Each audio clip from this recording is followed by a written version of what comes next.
In a land ruled with cruelty and oppression, where bodyguarding and bounty hunting are thriving, a warrior named Dao Ma talks in a bar with a man occupying a table. Dao Ma tells he's here to help the man and shows he has 800 coin bounty on his head before taking a seat. He states he'll help by pretending he didn't see him, but only if he pays his fee of triple the bounty. His sidekick Xiao Qi pops up reaffirming that. The man's like, "Bitch, please. You're alone with a child and I've got my whole crew here. You dare challenge the Xiangzi gang, we bout to send you to your death." Standing up and mocking the pair. Blah blah blah blah blah. He orders for the doors to close, refusing to pay Dao Ma's fee. Dao Ma with a blade to his neck tells Xiao Qi to close her eyes and count to any number as usual. And by the time she's finished, all the bad guys will be gone. The bad guy's leader, insulted by this, slams his hand before receiving a blade throw it by Dao Ma, holding him in place. The fight begins, and as Dao Ma said, by the time Xiao Qi's finished counting, all the bad guys are dead on the floor. With the blade being pulled out, Dao Ma kicks and prepares to end the leader's life. He begs for mercy and says he'll pay the fee. But after having killed his whole crew, Dao Ma's not feeling it's enough. So the man offers his entire pouch of money, adding up to be more than triple. In this video, I'll be recapping a Chinese anime of badass bounty hunter, traveling through the lands to pay off his debt, along with a child named Xiao Qi.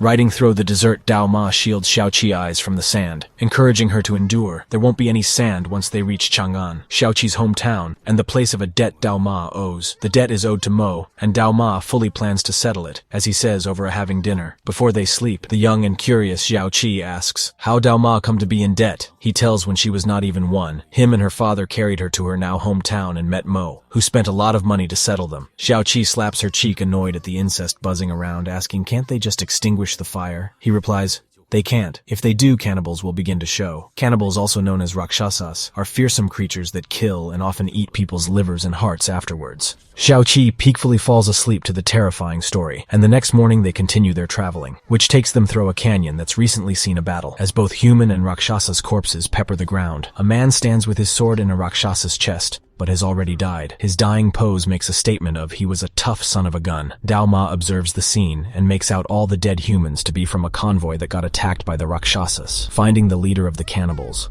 awes at what a brutal battle this was and demounts his horse. Retrieving a sword from its neck, he takes note of it.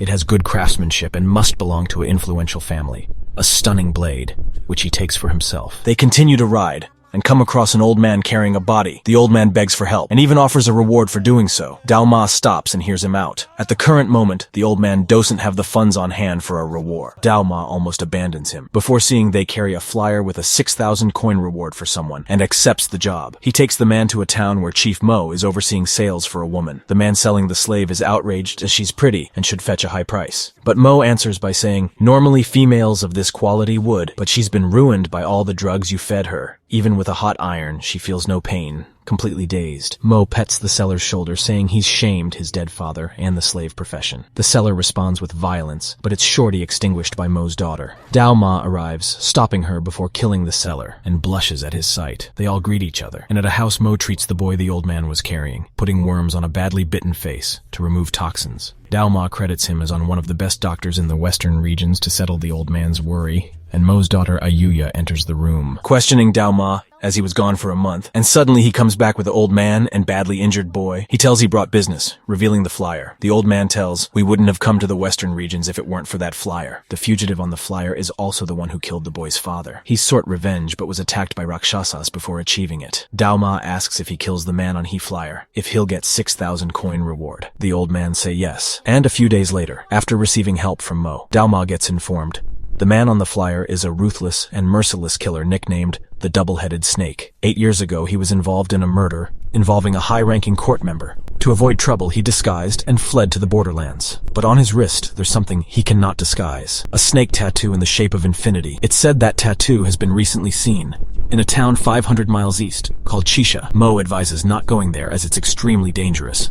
But Dao Ma plans to pay off his debt with the reward, and so he travels towards it accompanied by Xiao Qi. They arrive and are immediately greeted by hanging bodies along the town gates. If you enjoyed this video, leave a like and subscribe. Comment your thoughts, and may peace be with you. My name's IWD Recaps. Peace out. 19.9元之后加1元，摇出新味道，一起摇。